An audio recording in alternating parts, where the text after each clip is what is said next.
வணக்கம்.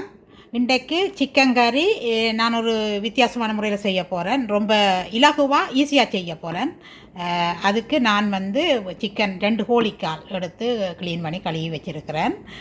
மற்றது வெங்காயம், இஞ்சி உள்ளி, பச்சை மிளகாய், கருவேப்பமில்லை எல்லாம் வெட்டி ரெடியாக வச்சுக்கிறேன். மற்றது இங்கே கருவேப்பட்டை, ஏலக்காய், கிராம்பு இதை நான் இப்போ இந்த இதுக்குள்ளே உரலுக்குள்ளே போட்டு இடிக்க போகிறேன். வறுக்க தேவையில்லை.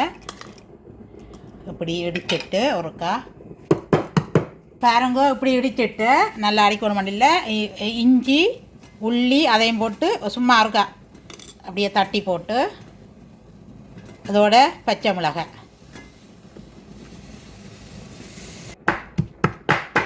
பாருங்க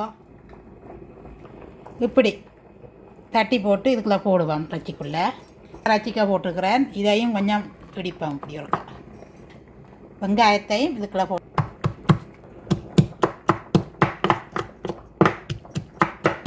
இப்போ இடித்து போட்டு அப்படியே போடுறேன். வெங்காயத்தையும் ஒரு அப்படி இடிப்பேன். இதுக்கு தேவையான அளவு தூள் பச்சைக்கறிக்கு அப்படியும் கூட வேணும் போடுறேன்.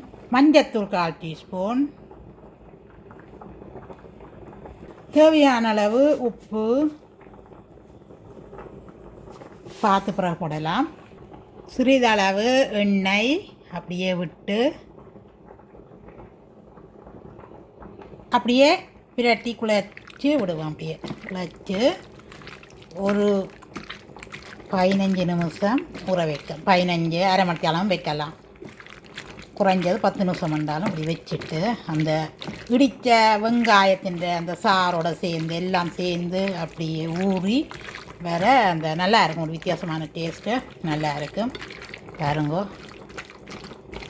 வடிவாக அப்படி குழைச்சிட்டு உப்பெல்லாம் வடிவாக எல்லா இடமும் சேர்ந்து ஊறணும்.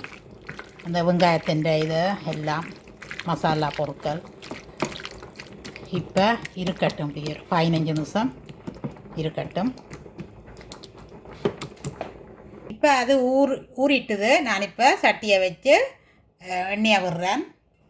இப்போ பட்டை 1 கிராம்பு, 3 கிராம்பு, 1 ஏலக்காய், அன்னாசி பூ இதழ் எல்லாம் போடுறேன் இதுக்குள்ளே. அதோட கொஞ்சம் சின்ன சீரகம், பெருஞ்சீரகம், கொஞ்சம் பெருஞ்சீரகம் பாருங்க, சின்ன சீரகம் கொஞ்சம் பாருங்க. அதோட வெந்தயம் போட்டுட்டேன். இவ்வளவும் போட்டாச்சு. இப்போ கருவேப்பமில்லை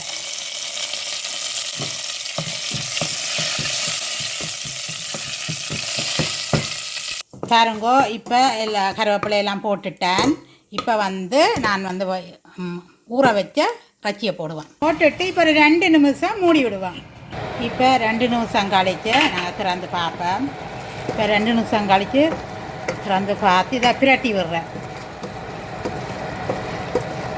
பாருங்கோ, இப்போ நான் இதை குறைஞ்ச தீயில தான் வச்சேன். நான் கூடின தீயில வச்சா அவட கண்டு எரிஞ்சிடும். தூளும் போட்டது தானே அளவான கீழில் வச்சுட்டு இப்போ தண்ணி பெருகி வருந்தானே அந்த தண்ணி தான். நான் தண்ணி விடையில பச்சியில் இருக்கிற தண்ணி தான்.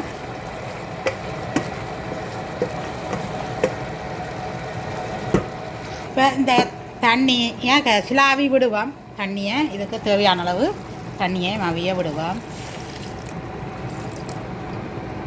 நான் அப்படியே சிலாவி போட்டு அப்படியே விடுவேன். பாருங்க, இப்போ வடிவம் எல்லாத்தையும் கலந்துட்டு நாங்கள் திருப்பி மறுபடியும் மூடி விடுவோம்.